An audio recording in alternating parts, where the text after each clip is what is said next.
Welcome back to the Kenny Beecham podcast. Ladies and gentlemen, I want to tell you right off rip that I, Kenny Beecham, appreciate you. A couple days ago, we did a launch, an official first episode of the Kenny Beecham podcast. And if you're watching on YouTube and you see me do these quotation marks, you're probably wondering, what does that even mean? But if you've been on audio, the Spotify and the Apple, you know that I did like 4-5 episodes before the YouTube channel was around. It was under the name Not an NBA Podcast by Kenny Beecham. And then y'all show so much love on that, I was like, you know what? We gotta relaunch this. We gotta change the name. We gotta get a YouTube channel. And we did that.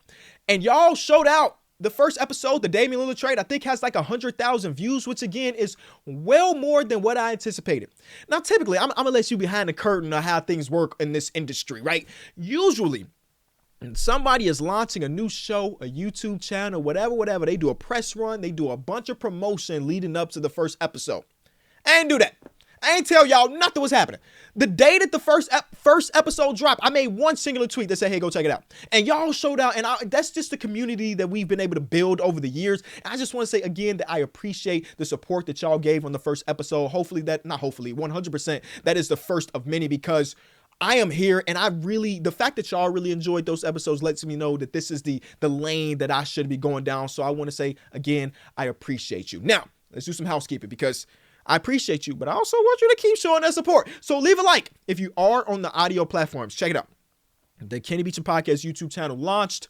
The link, or just go to YouTube and type in Kenny Beecham Podcast. I don't know what to tell you. You can find it if you're listening to it. But if you are a YouTube watcher, I would ask you to go to your Spotify and your iTunes to pre-download the episodes. You're like, Kenny, why? I'm already here on YouTube. Well, I have a quest. I have this goal. And you know, I got a whiteboard down here in the basement. Spoiler alert, that's where this set is for the moment. It's in the basement. I got this whiteboard right behind the camera. It says goals for the 2023-2024 season. And the number one goal that I have is to take the number one spot in the basketball podcast of, I guess it's just of the United States. I was going to say of the world, but they don't have the world, but they have of the United States. And when we dropped the first episode with Damian Lillard, not with Damian Lillard, nah, that would have been crazy, of the Damian Lillard trade, we peaked at about the 5th, which again is crazy without any promotion, just saying, hey, y'all go check it out. We got 5th. And you know who number one is? It's Unc. It's Unc, Shannon Sharp. You know, Club Shay Shay, they do some great things over there. Of course, they're a lot more than a basketball podcast. They're probably mostly a football podcast, if we're being honest with each other. But they do a lot of other stuff. You know, they do some interviews with people that are outside of sports completely. But of course, they do the Chad Ochocinco stuff. They have a lot going on. But they're still the number one basketball podcast in America. And I'm like, Shannon Sharp, I want to compete with you. This is the one lane where I have a chance to beat Shannon Sharp at something. Is it route running? He got me. Is it anything physical? He killing me. But this is the one realm where I feel like I could get number one eventually. It's gonna be a long race, and I'm racing against a person that don't even know I'm here. But if we sneak up on him and take that spot, he gonna have to realize that the Kenny Beecham podcast, the community that we are building, is real. So if you are on YouTube, go over, leave 5 stars, pre-download, just follow the show, leave a like on this episode. Let's get into it, man. What are we doing today? First of all, I want to talk about how ridiculously deep the Western Conference is and try to put these teams into tiers, but with a little bit of a twist. We got to talk about the news around the association. I mean, it's been a while since we've talked. My apologies for that. The NBA preseason has officially started. Joel Embiid committed to Team USA. Kai Jones officially requested a trade on Twitter. There's a lot to talk about, so buckle in, ladies and gentlemen. Leave a like, 5 stars. Let's get into it. I want to talk to you about my approach for the 2023-2024 season. I mentioned a whiteboard behind the camera. And on this whiteboard, again, this is going to be corny, but I'm going to say it anyway. There's a song. I don't remember what song, so you can comment it if you want to. There's a song by J. Cole where at the end of his verse, he said, if they don't know your dreams, then they won't shoot them down. So I have always been a guy that had kept my goals kind of tucked in. And, you know, when I hit them, I did that. You know what I'm saying? I did that. I don't really tell my goals, but today I'm giving you 2 of those. Number 1 is being the number 1 basketball podcast. And number 2 is to change my approach to the way I cover the game of basketball. Listen, again, I don't want to have people thinking if you're new around here that I'm a reporter, I'm an insider. I don't have none of those. But what I do have is 2 eyes and a brain that is hyper-focused on my special interest, which is basketball. But I think for the 2023-2024 season, I personally, and this is just me grading myself, I personally took a little step back in the way I covered the sport. And you're like, Kenny, what do you mean by that? I feel as though I wasn't as, I don't know, as good as I normally would be.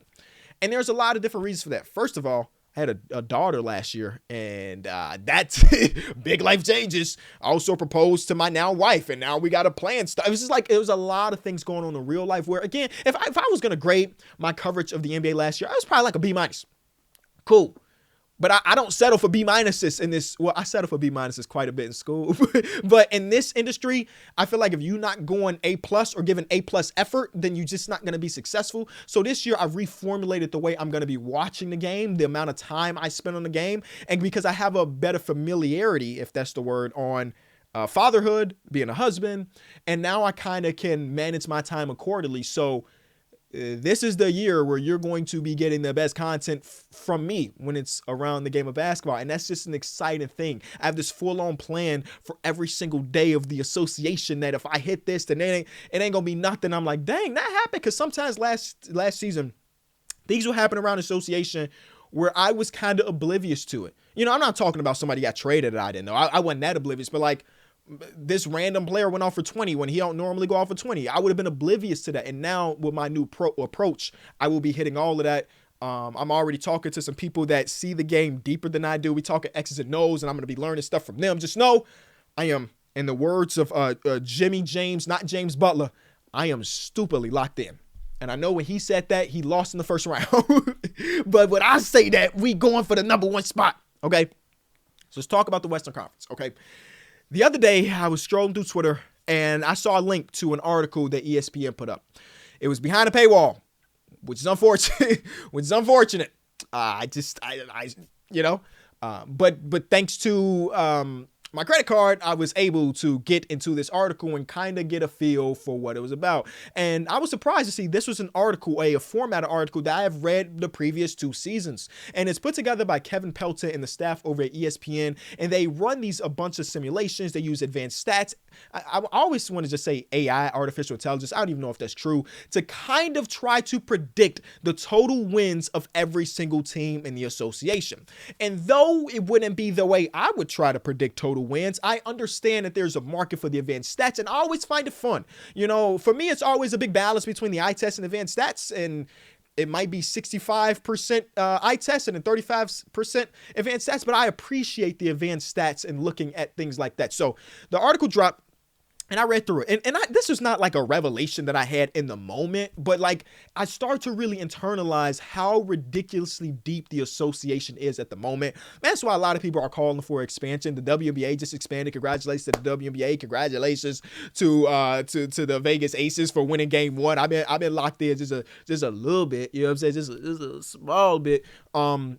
And people have been calling for the expansion in the association because, well, the league is extremely deep. But I'm not even just talking about the talent level. When I talk about the depth of the NBA right now, I look at the 30 teams in the association, and I see 27 minimum that are actively trying to win basketball games. Now, of course, that's on different levels, right? Some of these teams are trying to win championships. Some of these teams are just trying to see progression because they have been rebuilding for 5 seasons. And some of these teams are trying to make playoff pushes. But for the most part, this is about to be a season where at least the first half of it, we're going to be seeing a lot of different teams that are really going out and trying to win. And because of that, we have this thing that all of us know and love, parity. We have parity. I actually watched a video about the MLS, which is a tangent about the MLS and how parity has been a negative for American soccer. But that's a topic for another day. In the world of the NBA, parity is as good as it gets. Now, of course, I have good memories of times where there wasn't a ton of parity when we knew it was going to be Cavs versus Warriors because you wanted to see those teams go against each other. But right now, we see 5 different championships win in 5 different years. Like, that is fun to me. And if you were asking me the defending champion or the field, I'm going to take the field because that's just how deep the association is, right? So again, I look at these 27 teams across the league and I'm like, okay, a lot of these teams that are competing to be good reside in the Western Conference. The Western Conference is about to be a crazy, crazy bloodbath. There's been a couple years throughout NBA history, like 2009 is the one that comes to mind immediately, where the Western Conference was just ridiculous, where there was no off days. You know what I'm saying? Sometimes you are so good and there's a team towards the bottom of the conference that is just so bad that you're like, okay, we got a hoop, but we ain't got a hoop in this one. No. You're not getting a lot of layup games this season, at least to start off with. Again, things change. An injury might hit, a team might blow it up. But as of right now, going into the NBA season, it's not a lot of games that you could take off, which means that we might not see a bunch of teams with 50 wins and so on and so forth. But getting back to the ESPN article, the purpose of this article is for them to try to predict the standings for the upcoming season. And again, I'm always intrigued by this, right? There are a lot of people that try to predict standings. Last season, the Enjoy Basketball, the brand that I own, this brand right here, we put together a website where we wanted everybody at home to try to predict the standings. And I went back to look at the tweets of the people that tried to predict the standings. Everybody was wrong. So predicting standings is almost impossible because you can't account for what players are going to get injured. Are you going to get breakout players? So on and so forth. But ESPN tried to turn it into a science, turn it into a formula. And again, I think there's a balance here, but I always appreciate when people do something like this. So let's get into the nitty gritty. Mine are based on, this is Kevin Pelton talking, a combination of my, listen, if you're an audio listener, I can't pronounce this word. It looks like an acronym, whatever. Player progressions for box score stats, as well as 3-year luck adjusted RAPM from NBAShotCharts.com. I estimate games played based on those missed over the past years and then make subjective predictions on playing time. All right, so he's basically giving you the formula to how they got to the point where they were predicting the standings. I just want to give you that. Does it mean anything to you right now? Probably not, because I've read that 10 times at this point. It still doesn't mean anything to me, but I thought it was important for me to tell you how Kevin Pelton and the people over at ESPN ended up coming up with these standings, because I thought the standings were so very interesting. Because if you asked 100 people to predict the standings, I think that everybody's going to have something different, right? And this one is maybe the most different you can see. And again, for the audio listeners, don't worry, I will break it down for you. So for my visual learners, here's their prediction for the Western Conference seeding. Audio listeners, at 1, we have the Memphis Grizzlies. Then we have the Timberwolves, the Nuggets, the Warriors, the Suns, the Pelicans, the Kings, and the Lakers that round off the top 8. And the 9 and 10 fighting for the last 2 playing spots is the Mavericks and the Clippers. And then the people that missed the dance completely are the OKC Thunder, Utah Jazz, Houston Rockets, Blazers, and Spurs. Whoa. That is very, very interesting. Because to have the Grizzlies number 1 to start off with is, I'm sure, of course, they accounted for the fact that Ja Morant is going to miss 25 games. But in their calculations, that didn't matter. We see the Timberwolves at number 2. This is a team that made the playoffs last year. Congratulations to them. But of course, they have a very experimental heavy lineup that only has 30-ish, 35 games together, but they see them as the number 2 seed. The defending champions go all the way to number 3, and then the OKC Thunder, who were a team that were competing for a playoff spot last year, and then added Chet Holmgren, who looked really good in that first preseason game. They missed the dance completely, so this is crazy. Now, you're asking me, Kenny, okay, the AI/the formula has it like this. What is the accuracy level? Because again, they have done this exact experiment every single year for the past couple years. To be honest with you, according to the article, it predicted 60% of the NBA over-unders right last year. So 60%, which, now that I say it again, I don't know if that's either like really solid or really bad, because that's how much parity it was in the league last year, right? It was so much parity in the league last year where some people predicted teams to be very high and they fall off, and then the Brooklyn Nets traded all their pieces when they're supposed to be really good. Like, it's hard to account for those type of things. They get it right. They have got it right 60% of the time. And I just thought it was very interesting, and that kind of made me think to myself, okay, these are cool. Advanced analytics are cool, but what about the mind that's in my brain? What does my mind think going into the season? And that's what this is going to be about. And a lot of times throughout the history of my YouTube channel / podcasting with the homies, I usually stay away from type of predictions because, again, there are so many different variables and the way fandom works. Oh, Kenny predicted my team was going to be number 6 and they ended up number 5. He did that 9 months ago, and I bookmarked the tweet Let me tweet at him and laugh at his face, even though he was only a half game off. I hate that type of stuff. That's one thing that grinds my gears. So I usually stay away from it. But whatever. Today, we get it. I think that a lot of the teams competing has a lot to do with the play. And now, Adam Silver and the NBA have done tremendous things to try to get people to care about the regular season more. And the best thing they could have done was a play-in game. Again, I remember when it was announced, everybody was kind of turned off by the idea. And now I can't really imagine it existing or not existing at all. You get the Miami Heat, who went from a team that was 2 minutes away from losing in the play-in to the Chicago Bulls.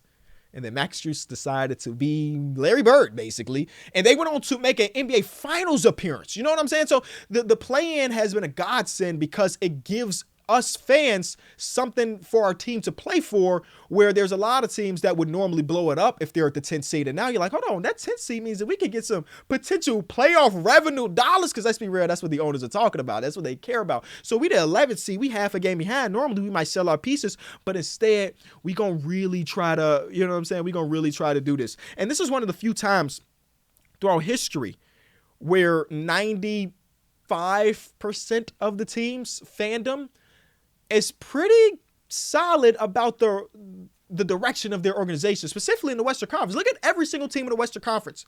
Most fans associated with those teams will be like, hey, I like the direction of our team. Again, we might not win a championship this year. We might not be competing this year, but we might have drafted really well. We might have spent some really good money in free agency. We feel really solid. And that type of optimism is fun. Everybody should be optimistic. My Bulls, again, we're going to talk about the Bulls a lot because of Kenny Beach podcast. My Bulls are probably the one team in the association where fans should be the least optimistic about, because 99% of fandom believes that they should blow it up. And that 1% that don't is DeMar DeRozan himself. And yet, I am still optimistic because I think that Kobe White's about to be a stud. And it's the small things that get you excited for the NBA season. You feel me? So I decided, for my own sake, to break these things up into 5 different tiers. Again, we're only talking about the Western Conference today. We might hit the Eastern, not right. We will hit the Eastern Conference soon. But the Western Conference I broke into 5 different tiers. Now, I'm not trying to determine who's a pretender versus a contender. That's not really important to me. That's not really relevant to me. Instead, again, we have 15 spots on what teams are trying to compete, and only 10 of them make the postseason. 8 of them make the playoffs. So I'm trying to figure out not who's a contender or pretender, but what are the teams that should and will make the playoffs, because that is just the first step. And once you're in the dance, anything can happen. Usually in the game of basketball, the better on paper team ends up winning the series. That has not been the case as of recent. And I think the Miami Heat are a prime example of that. Every single team they went against in the playoffs, on paper, they were worse than.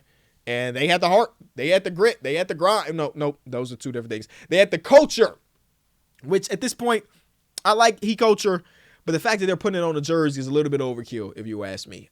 Those jerseys, the league jerseys, I can't say if they're real or fake, obviously. The league jerseys don't look very good. I haven't seen a single league jersey that look good. Some of the official release ones look cool, but the league ones always come out, they just look weak. Anyway, I decided to break it up into 5 different tiers. And I'm very curious to what y'all think. Obviously, this is an open dialogue. You can hit me up on Twitter at KOT4Q. You can comment down below if you're on YouTube. But I want to hear what you think. Okay. The very first tier is something ridiculous would have to happen for these teams to miss the postseason. And there's 4 teams in this tier for my audio listeners. It is the Denver Nuggets, the Phoenix Suns, the LA Lakers, and the Golden State Warriors. Something ridiculous would have to happen for those teams to miss. And I'm going to tell you what those ridiculous teams will be. For the Nuggets not to make the playoffs, Nikola Jokic has to miss the season. Simple as that. He's been an Iron Man throughout the course of his career, missed some games here or there because he's an NBA player. But for the most part, Nikola Jokic has been as steady as anybody when it comes to total games played. And again, even when he was missing Michael Porter Jr. or he's missing Jamal Murray, he was good enough to get his team into the playoffs. So as long as Jokic is on the team and he is healthy, they are a playoff lock. And of course, they're coming off a championship. So again, something crazy would have to happen. Like, a meteor hitting Denver completely. That's the type of faith I have in the Denver Nuggets making the playoffs. Something crazy will happen. Next, the Phoenix Suns. They played their first preseason game, and it was interesting. What I saw was a lot of what we kind of anticipated. 3 of the best bucket getters in the NBA taking turns getting buckets. Again, it's the preseason, and that right there, even if that structure is not good enough to win an NBA championship, the way they play ball, because of the top end talent, will be good enough for them to make the postseason as long as one of Book and KD is healthy at all times. Right? If you miss Kevin Durant for a bulk of the season, which has been the case over the last couple of years, unfortunately, as long as you got Book, you should be fine still. If Devin Booker missed some time, as long as you have Kevin, you should be okay. And if Bradley Beal missed some time, you still got the other 2, you should be okay. Now, obviously, they lack depth in comparison to some of the other teams, but that top-end talent is good enough. Now, and when it comes to this preseason stuff, we're going to reference preseason a little bit throughout this video. I won't lie to you and act like I was stupidly locked in. I'm going to stop using that. In the preseason, I haven't been. I've been watching, but not as intently as a regular season game, because I think that the preseason, mostly for us NBA fans, is kind of watching old faces in new places. So Bradley Beal got his first game. Let me watch a quarter of that. Chris Paul got his first game. Let me watch a quarter of that. Kay Cunningham is back. The Thompson brother was playing. That's what it has been for me, at least. Or the Wemby versus Shaq, I watched all of those minutes. As long as they was playing, I was there. But for the most part, that's the way I kind of tackle preseason, because it's not a lot that can really be taken away from it, other than when we come to the Warriors, who we can talk about now.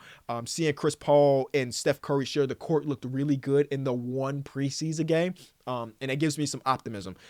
The Warriors. The reason I'm confident in them is over this offseason, Mike Dunleavy Jr. has shored up their bench. And before the Kevin Durant days, I guess a little bit during the Kevin Durant days, their bench was one of the things that they really took pride in, right? Sean Livingston, David West throughout the time, the Barbosa early on. They always had multiple players on the bench that you feel confident in putting them in the game and being able to, for the most part, maintain the lead you have. That's the role of the bench. It is to maintain or grow a lead or bring some extra energy, and the Warriors have had that. But over the last couple seasons, they have not. They had a shot creator / shot chucker guy, and I don't mean that in negative connotation, in Jordan Poole, but that was it. They tried to teeter the line of 2 different timelines with the Kuminga and Moody and Wiseman and the Steph Curry timeline. And I can't talk bad about it, because during them trying to straddle the thing, they won a championship. But as you see now, James Wiseman is now gone. Jordan Poole is now gone. They're no longer trying to straddle that. They even traded a young Jordan Poole for one of the oldest players in the league, because they would rather have a IQ guy. They'd rather have a guy like Chris Paul right now. And Draymond Green punched Jordan Poole in the face, which we cannot look past. He decked him, and that ruined the relationship. But for the most part, they decided to get a little bit older with Dario Saric being on the team and Rudy Gay being on the team. They got old. And now, even though they still have Kuminga, who looked really good in his preseason game as well, and now majority of their rotation is directly on the Steph Curry timeline. They shored up those bench minutes. Steph Curry, when he's on the court, we look at these on and off numbers, and I just want to showcase how elite Steph Curry is and how different it was when Steph Curry hit the bench. He was in the 94th percentile on his offensive impact on plus minus. On on off. Which means that he was on the court, they were the best offensive basketball. But when he got off the court, when it was running without him on the court, so that's Jordan Poole for the most part, the Poole party, they were terrible. They were the worst offensive team when he was off the court. Jordan Poole was second to last in the entire league in his offensive impact on plus minus. And again, I don't give all of that to Jordan Poole. This is not me punching Jordan Poole as well, but I'm just saying now they have a guy in Chris Paul who will be able to, divvy up those minutes where you have a steady, one of the most steady players in the history of ball. And he's not the player he was even 2 years ago. But he is as steady as can get for a backup point guard. Now, he might start, he might do other. All we know for sure, or at least we can speculate, is that when Steph Curry's not on the floor, Chris Paul would probably be on the floor, because they need that type of production, So I feel really good about that. And lastly, the Lakers. Think about how they finished their season last year. After the trade deadline, how good they were. Number 1 team in the NBA? Yeah. Number 1 defense in the NBA after the trade deadline? Yeah. And this offseason, they even added more depth, So I really do like their offseason. And if we could get, 85% of last year regular season Braun, and Anthony Davis fills in an extra 15%, it would take some really ridiculous stuff for them to miss the playoffs. The year that they did miss the playoffs, the team was poorly constructed. And I think since the 2020 year, this is the best constructed Lakers roster with the two guys. So that's the first tier. Something crazy would have to happen for those teams to miss. Let's get into, okay, these are not like tier 1, tier 2, tier 3, but I'm just giving you the rationalization, okay? The next one is I feel good. Not 100%, but probably like 97%. We fumbling. I hit the wrong buttons. That's why we need a producer. And we will have a producer where I can just focus on the content. Anyway, there's only two teams in here. It's the Grizzlies. It's the Kings. Simple. I feel really good about these two teams, but enough to like completely guarantee. And when I say guarantee, I want you to really think about what the definition of guarantee is, because I've had this argument with my boy D Mills because he uses the word guarantee so lightly. A guarantee means 100%. There's no world in which whatever you saying is going to happen doesn't happen. And I can see a world where this thing happens. Again, if we're doing 100 simulations in the NBA, I think that these two teams make it 98% of the time. But there is their 2%, which means that I can't give the guarantee. So, Kenny, what are those things? Why would you feel that way? Obviously, Ja Morant is missing 25 games. And that's big. And now they did end up trading for Marcus Smart, who's as steady as can get. They also made some other moves here and there. They got Derrick Rose on the roster. Do we care about that? I don't know what Derrick Rose is going to provide in this old age. Either way, they had been a team that has been good enough, right? A couple years ago, they were 21-7 without Ja Morant, and a lot of people hang on to that, as they should. Like, that's crazy. Ja Morant was on the brink of superstardom, and he missed almost 30 games in the season, and it didn't matter to them. They still went on to win a bunch of games. But since then, the team has changed pretty much, not a lot. But Tyus Jones is gone, and so on and so forth. He was their steady guy. And last year, Ja Morant missed 22 games. And they were 12-10. Which is still above 500. With that same record, if we put it the long 25 games, they'd still be a playoff team, if they kept that same trajectory. But again, they were significantly worse than the previous year without Ja Morant. So I still think that Desmond Bane, Jaren Jackson Jr., these are players that will impact games. These are players that should be in all-star conversations coming this year. But I'm just saying there might be a 2%, but I still feel good. If you wanted me to bet money, I would. You feel me? I would bet on these two teams to make it. But I ain't betting the house, I can bet a lot of them, but not the house. And the Kings, the only reason the Kings I'm a little bit skeptical about, and I do want to remind people, if you've been watching for a long time, the Kings are a team over the last 3 off seasons somehow convinced me to feel really good about their team. Obviously, I was only able to cash in those chips last year where they were damn good. My favorite league pass team in all of basketball. And that's a West Coast team. I'm in the Midwest, so I'm staying up late to watch them boys play. Didn't matter. I didn't care. I wanted to watch the Sacramento Kings. They had one of the best celebrations with lighting the beam. They had one of the best offenses in the league. De'Aaron Fox hit stardom again. Not again, but hit stardom. Domantas Sabonis had a great pick and roll duo, dribble handoffs. Kevin Huerter got to grow in a role as an NBA player. Keegan Murray, who some people laughed at them drafting, I remember, stepped in and say, hey, I'm an impactful rookie. And they also had people come off the bench that are really successful. So this is a team that was so very fun to me. But what I will say, year number 2 after the jump is significantly harder than the jump. And you can talk to a lot of people that have been on teams that have made the jump, and they will say the exact same thing. Last year, one of the luxuries that, I guess we can talk about all the luxuries. One of the luxuries that the Sacramento Kings had last season is they, for the most part, came out of nowhere when it came to the NBA teams, where they were the hunter and not the hunted.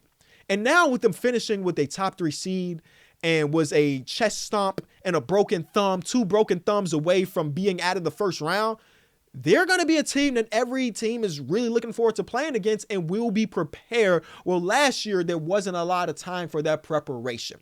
The second luxury they had is that they were the most healthy starting lineup in the league by a wide margin. Sabonis, Fox, Keegan Murray, Harrison Barnes, and Kevin Huerter did not miss time this year. Domantas Sabonis played through a broken thumb or broken hand like it was nothing. And we got to commend them for that, because being healthy and playing a bunch of games is something that we don't see all throughout the association. But if we play in the odds game, I'm not on wood here, but if we play in the odds, they probably won't be as healthy last year as this year as they were last year. So those are the 2% of hesitancies. Again, I still feel really good about these teams. I still will be watching these teams a ton, but again, not in the top tier for me. Number 3 is, I'm sure you understand why they're here. And the 2 teams that are there are the Pelicans and the Clippers. I'm sure you understand why they're here. It's the injuries. It's the injury bug. The Pelicans already had Jose Calderon go down. Trey Murphy III is going to miss some of the season. Obviously, they have Zion Williamson on the team, who has played 30% of his NBA games so far. And in those 30%, he looks like a top 10 player. But we need to get that up to 60, up to 70. And we haven't yet. So you understand why they're here. When they're healthy, the Pelicans are going to be a team that will be a force to reckon with. They made the playoffs last year without Zion being there. They had a terrible start to the season. They had all the injuries, terrible start, and still they made the playoffs. But the injuries are the reason why I can't put them up there. Again, the league is balancing out. It's balancing out. And then lastly, the Clippers. What can I say about the Clippers? Since Paul George and Kawhi became a duo, every single year going into the seasons, I had been hyped to watch. I had been so hyped. A couple years in a row, I picked them to win the Western Conference. I believed in the orchestration of the team. I believed in the star players because they fit so well, and the defense was going to be so elite on those wings that I felt, especially with Kawhi Leonard being the player that he is at his peak, that this is a team that should be competing for championships for the next 4 seasons. And they haven't. Now, they do have the 1 conference finals appearance, and there are a ton of players throughout NBA history who have 0 conference finals appearances. 0. And so we have to commend them on that, but that's not what they traded Shai Gilgeous-Alexander, all the picks and all the swaps. They did it for rings. Now, even if they don't win one, I'm sure you can ask Steve Ballmer. He would do this trade 100% of the time, because the Clippers were a team that was teetering around irrelevant, and now they are a relevant team, or at least they have been over the last couple of years. And the biggest holdback I have, of course, is the injury bug. Now, these boys have been playing together for a long time, since 2019, 2020. This is about to be their 4th, 5th season together. I'm not doing the math. The 4th or 5th season together. And we have not had many healthy seasons where both of them are on the court. So I decided to look through the numbers. Right? And only the playoffs, because that's what I care about. I don't care if Kawhi Leonard low manages the regular season, even though this year he's not going to be able to do that. That's not relevant to me. What's important is once we get to mid-April and we're trying to win championships. So let me read you some numbers that I did the digging on. The Clippers, since they acquired Paul George and Kawhi Leonard, have played 37 playoff games, which is good. Again, they have the conference finals appearance. And if they wouldn't have had Kawhi Leonard go down against the Utah Jazz, they might have an NBA Finals win already. I don't know. That's another universe that we're not in right now. They have 37 games played as a team. They have 23 of 37 games played where both of them suited up. Not one or the other, but both of them. And that is 62% of playoff games with both of those players. That's awful. That's objectively awful. And you want to know, okay, 62% don't sound that bad, Kenny. Let me break it down. There are a lot of different duos that have been together since that exact time. I'm putting every single one of these teams on the exact same timeline, okay? The Celtics duo of Jason Tatum and Jaylen Brown have played 46 playoff games. Collectively, they've played 41. There's only been 5 games where 1 or 2 of the players did not play. That is 89%. Compare that to 62%. Which one is better? The next, the Lakers. Since they've had LeBron and since they had Anthony Davis, at least in this timeline, they've played 43 games. And 42 of them, they've played together. That's 98%. There's been 1 game where one of them did not make the playoff game. Now, they didn't have the whole year they didn't make the playoffs, but you get what I'm saying? Of the games in the playoffs, they've all been available. Not at 100%. I watched Anthony Davis a couple years ago. He won 100%, but he was suited up. You know, the Heat, Bam Adebayo, Jimmy Butler have played 66 playoff games, by far the most out of all of these duos. They've suited up together on 62 of them. You know, Jimmy Butler had a game this playoff run where he missed because of an injury. That's 94%. And then we got two that are closer to the Clippers. And those teams are the Nuggets and the Bucks. The Nuggets have 54 playoff games since that same timeline. They've played together. And again, we're talking about Jokic and Murray. Again, I don't know if I said Nuggets, but again, Nuggets. 72% of the time. That's 39 games out of 54. Again, it's close to the Clippers, but it's 10% higher. And then lastly, the Bucks have played 50 playoff games in that same timeline, and they've played together. This is Chris Middleton and Giannis played together 35 games, 70%. Now, obviously, you look at the 70% of the Nuggets, or 72% of the Nuggets, you look at the 70% of the Bucks, you're like, Kenny, why are you not crucifying them like you crucified the Clippers of not playing? That's 8% more, Kenny. You tripping over 8%? Yes, because what do those two teams have that the Clippers don't? A goddamn ring. So it's cool. It's okay that their duo has missed time. Remember, Jamal Murray missed a season and a half of ball with an injury, right? Chris Middleton been banged up, so on and so forth. Those two teams have a ring. So the fact that their percentage is lower than the Celtics, than the Lakers also have a ring in that time frame, than the Celtics, than the Lakers, than the Heat, it's okay.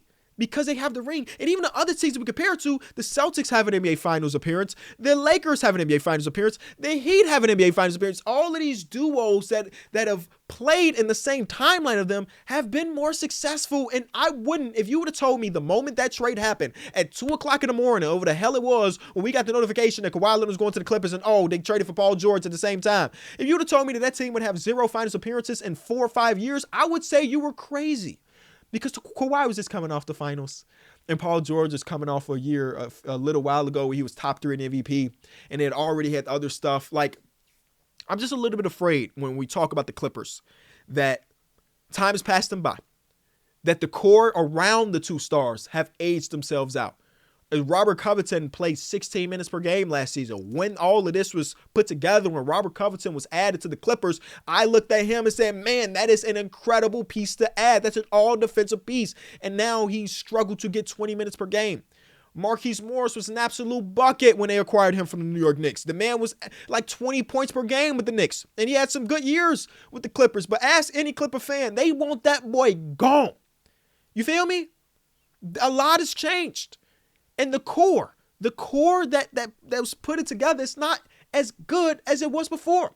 And Paul George and Kawhi Leonard are personally, those two are up for an extension right now. And I did read somewhere that they are conversating about some extension talks or whatever. But as of right now, they have not signed it.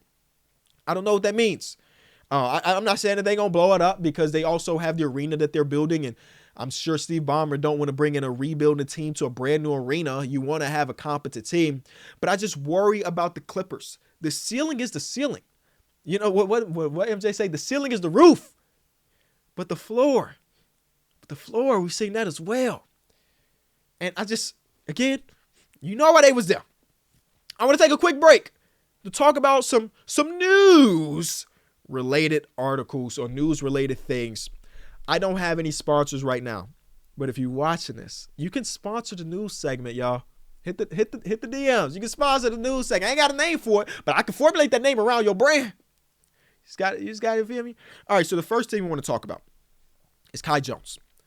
Kai Jones went to his personal Twitter today to say, I have officially requested to be traded from the Charlotte Hornets. Why is this news, Kenny, that you're talking about a young player that hasn't got a ton of burn? His highlight in his career, Summer League this year, where he put Wembanyama on a poster. Why are we talking about this? I don't know Kai Jones. I don't know his support system. I don't know his friends. I don't know his family. I don't know the Charlotte Hornets organization or what they're doing. But based on what I've seen from Kai Jones over the last 2 weeks to a month, I hope, again, I don't know exactly what's going on, but I hope that he gets the help that he looks like he needs. I'm not a physician, a doctor. I don't know anything about mental health other than me struggling with my own. But it seems as though this is a guy that desperately needs someone in his corner, whether it be from him tweeting about things, him making TikToks, him dropping songs, him dissing other players around the association, and all of it ending in him requesting a trade via Twitter. Like, when I saw this tweet, I immediately thought, haha, funny. Like, yo, legendary tweet. You know what I'm saying? We've got some crazy trade requests throughout NBA history. And we might put together a little TikTok of us ranking the best trade requests throughout history. Eric Bledsoe saying, I don't want to be here. They said, oh, I was at the hair salon, whatever. Kai Jones didn't use any of that. He straight up tweeted from his own personal account that he requested a trade. Nobody's ever done that before. So when it originally came out, I was like, hee, ha, ha, that's kind of cool. And I really had to take a step back. And I really went through the brother's Twitter account and went to his TikTok. And I'm like, man, it looks like he needs some help. And what he did is illegal in the NBA. He's going to be fined for these things. He had already been given a leave from the Charlotte Hornets. They told him, do not report. I just hope that the young fella is able to get the help that he might need. And if he does not need help, then I hope all of this works out in his favor. But out of the 100 years that we've had of the NBA, or let's talk about the last 10 years where Twitter and social media has been prevalent, we have never seen an individual player straight up tweet the fact that he is requesting a trade. That is not normal. It's not normal. And again, I hope him nothing but the best. But I'm a little bit afraid for him, if I'm being honest with you. I've seen some crazy things. Again, I'm not projecting any of these on Kai Jones, but I've seen some crazy things in the mental health space, and okay, we'll leave it at that. The next piece of news, which was big news a couple days ago, but brother, I was in Detroit filming some stuff. You'll see that eventually. The Philadelphia 76ers reigning NBA MVP Joel Embiid has decided to play Team USA in the 2024 Paris Olympics. That is from Shams Charania. He obviously had offers from France and Cameroon. And the USA is not playing. What was the guy? Noah Lyles, right? That's the guy, the Team USA guy that's really good at what he does. But the NBA was after him after his comments about world champion versus U.S. champion, so on and so forth. Team USA is like, hey, it's the Olympics. We doing everything we can. And if you look at the American-born players that were eligible for the Olympics, there was one specific place that you're like, man, we could use some more depth there. Of course, that was the center. We have people like Bam Adebayo, Anthony Davis, so on and so forth. That's cool.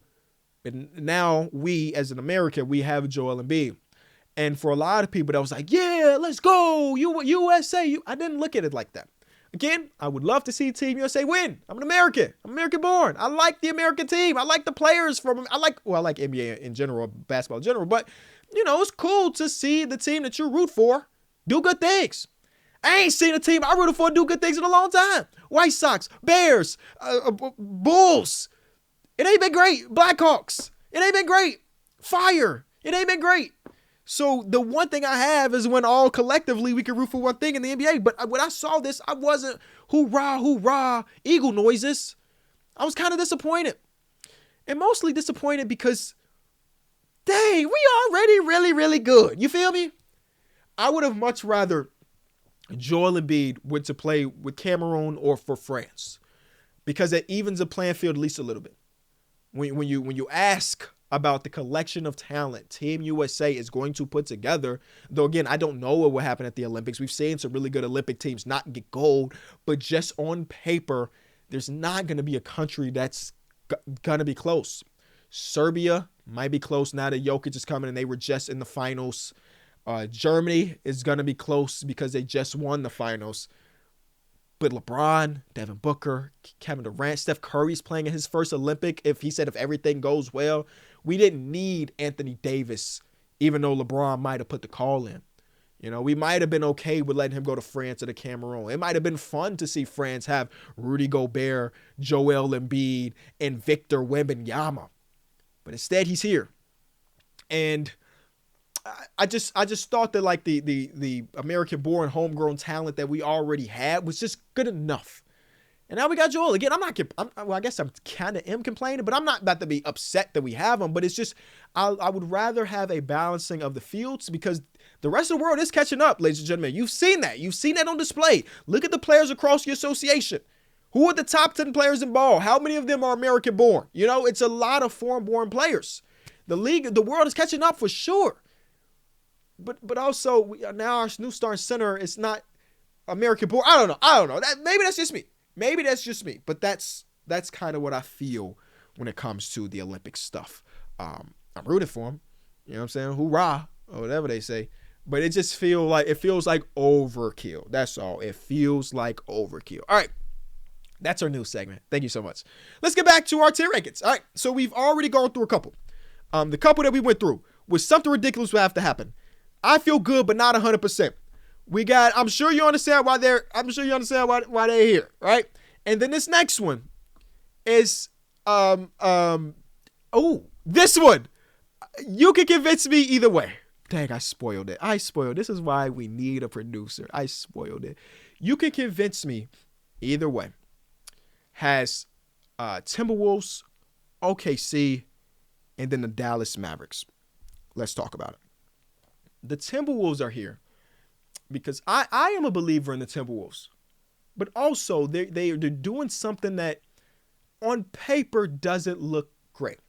The saving grace is that Anthony Edwards is a bad man on that basketball court. Karl Anthony Towns, when fully healthy, is a bad man. You know, I put bad man for a bad man for Cat. But I could also see it going the other way as well, because when they did play together, we talked about the two bigs, it wasn't pretty. When Cat was on the court by himself, the offense was great, the defense was tanked. And then when Rudy Gobert was on the court by himself, the defense was great, the offense was tanked. And when they were together, neither of those two things were good. And again, that's 35 games together or whatever it may be. And now they have a bigger sample size, another year under their belt. So I'm a believer.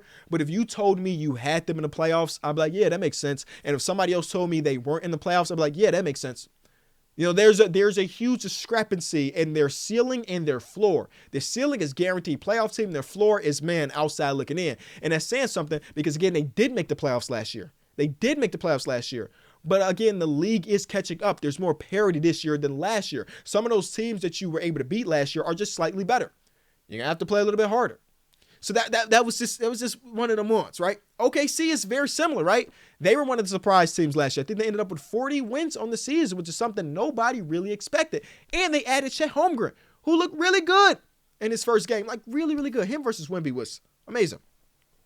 But again, you could convince me that they're going to be a 4 seed. Because people are making that argument that they believe that the OKC Thunder will be a 4 seed. And I would say, hey, you got a good argument there. But if you were putting together, stacking up the teams, and OKC ended up 11th, I'd be like, damn, I guess it's possible. I don't have a strong opinion either way. You know, these are the swing teams in the association, if you ask me. And lastly, the Dallas Mavericks fit that as well, where the top two talents and Luka Doncic and Kyrie Irving, we know what they're going to provide. You know, even in that first two play-in or the first preseason game, it was like, man, Luka got 25. His next high score got 12. And I feel like we might get a lot of that this season. The offense with those two dudes on the floor might be electric. I mean, it was electric and one of the best in the league last year, but the defense wasn't very good. So I could see them being very good because Luka is one of the top 5 players of ball, and Kyrie Irving is still an all-NBA caliber player. But then you're like, dang, who's our third best player? Is it Grant Williams? Is it this guy? Is it that guy? And if Grant is your third, shout out to Grant, that's my guy. It's just not a very deep team. So they're going to be asking things of some people. So if you told me that they're a guaranteed playoff spot, again, just like the other two, I'd be like, yeah, that makes sense. If you said, man, they might not be able to put it together again this year, I'd be like, man, that makes sense. You convinced me either way. And lastly, again, I already spoiled it. My apologies. I just don't see it, but I've seen crazier things happen. Those teams are the Houston Rockets, the Trailblazers, the Spurs, and the Utah Jazz. Those teams are the ones that, for the most part, would be considered your rebuilding teams. I know you like Kenny. The Jazz were really good halfway through last season. I just don't really like the idea of their lack of real point guard play right now. They're going to be piecing it together with THT, maybe some Keontae George, some Chris Dunn, who got a guaranteed contract. Shout out to Chris Dunn. But last year, I felt like they had some steady guys over there, like Mike Conley, who wasn't great last year, but Mike Conley is a pro's pro. And similar to what I said about the Sacramento Kings on a lesser scale, teams are going to be ready for Larry Marketing this season. People are going to be ready for Walker Kessler this season. And I think, even though they did have the acquisition of John Collins, that they still will be on the outside. But again, I've seen crazier things happen. Maybe they are able to rejuvenate John Collins' career just like they did Larry Markkinen, and then boom, their front court looks incredible. I can see it. Crazier things have happened. The Rockets, again, they're very early on. They made some adjustments, obviously, bringing in Fred VanVleet, Dylan Brooks, Jeff Green. A lot of those pieces are culture building things, but I don't see a world where they're a playoff team this year. I guess it's all on Jalen Green's back, and that's the comments that he's saying, that people are expecting him to win, and it's his responsibility, his obligation. I like that type of stuff, but I still think they're probably a year away. The Blazers blew up everything, and then when they blew it up, the lineup is intriguing. I can't lie. I'm part of the team. It's a lineup that is very intriguing, but I don't think it's going to be good enough. And I also think that people like Jeremy Grant's probably going to get moved if a team will bite on that contract at the deadline and so on and so forth. So I think Scooter's a stud. I think Shannon Sharp should be better. I think Anthony Simons could be really cool. DeAndre Ayton, I'm excited to watch him. I'm going to try to draft him in fantasy this year because I think he should be a lock for 22 and 11 every single night. But I do also believe that they are continuing their rebuild/retooling. And in a lot of the cases, that means that they will be on the outside looking in. And in the Spurs, I just don't think their roster is ready. Even with Wemby, even with Devin Vassell signing this extension, shout out to Devin Vassell, and so on, I just don't think they're ready. That's it. Those are the 15 teams in their own different tiers. Should I go over them again? Something ridiculous would have to happen is the Nuggets, the Suns, the Lakers, and the Warriors. I feel good, but not 100%, is the Grizzlies and the Sacramento Kings. I'm sure you understand why they're here. It's the Pelicans and the Clippers. You can convince me either way. Is the Blazers, the OKC Thunder, the Dallas Mavericks. And I just don't see it, but crazier things have happened. Are the Rockets, the Blazers, the Spurs, and the Jazz, ladies and gents. Whew. That was fun. I can't wait to look back on this halfway through the season, like, dang, you was wrong about 60% of that stuff. You should have listened to Kevin Pelton and his auto-generated stuff because that one was better. I don't know.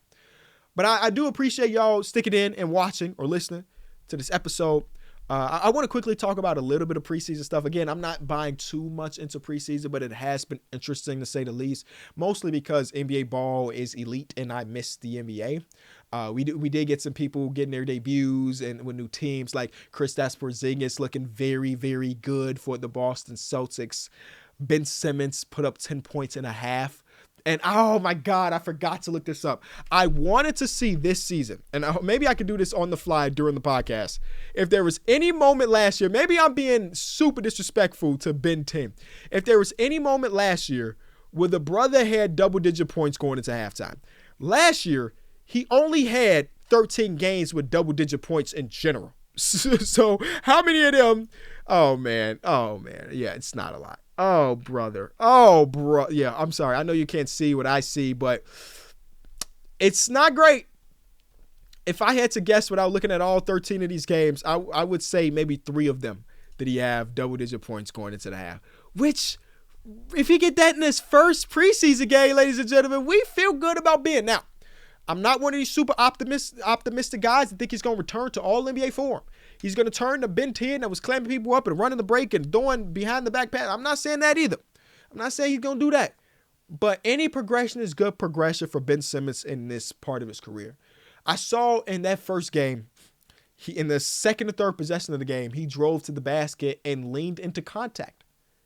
I think he shot 1 for 2 at the free throw line. Last year, one of the biggest criticisms you can have on Ben Simmons is that he was afraid to go to the free throw line. And he did it. All right. Now, warm-ups, he was hitting threes in the corner. I was like, hold on. Is he going to get us again? He didn't shoot a 3 in the actual game. But the preseason is, a couple games long. Season starts very, very soon.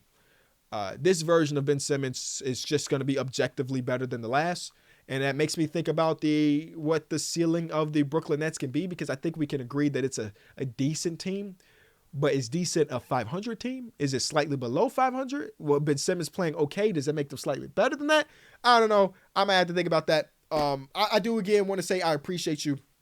If you are watching on YouTube and you watch 54 minutes of me fumble around and hit wrong buttons, leave a like, man. You had to enjoy something, right? And if you are on the audio platforms, again, I appreciate you.